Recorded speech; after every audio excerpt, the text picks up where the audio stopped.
而家喺中山三鄉千零蚊嘅月供就可以攞低一個兩房單位，仲有雙套間嘅設計喎。咁呢一個屋苑咧就叫做德萃花園啦，唔知大家有冇了解過呢？咁不如講個我自己嘅感受啊。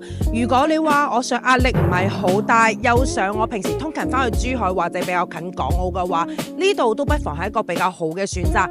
而家咧佢呢個兩房嘅單位咧係67方嘅兩房雙套間，同埋佢係精裝交付又得，毛坯交付又得。咁價錢嚟講咧，佢均價大概係7000蚊一方。如果毛坯交付大概係45萬就可以任揀。精裝交付包埋全屋嘅家私家電咧係55萬左右就已經可以任揀啦。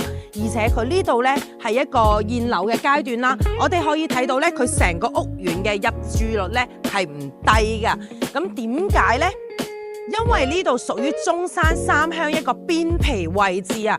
佢優點就係距離珠海非常之近嘅，大概5分鐘嘅車程就到 Sam's Club 噶啦。咁去港珠澳嘅話咧，大概係20分鐘嘅車程就可以到達啦。咁地段上面咧，佢雖然係比較近珠海，不過佢唔係屬於中山三鄉嘅城中心嘅位置，可能就冇你中心位置咁旺啦。咁或者我哋嚟對比下華發觀山水呢個樓盤啦，都係中山三鄉比較火爆嘅盤。咁呢兩個屋苑對比嘅話，其實價錢係差唔多嘅，相差無幾。不過你講環境嚟講咧，就一定係觀山水嘅環境咧係會比較靚啦。佢有湖啦，有山啦，一定係會靚啲啦。不過佢呢個地段嚟講咧，佢係距離珠海位置對比觀山水，起碼係近咗10幾分鐘嘅車程嘅。中山三鄉德萃花園咧係屬於呢個三鄉頭嘅。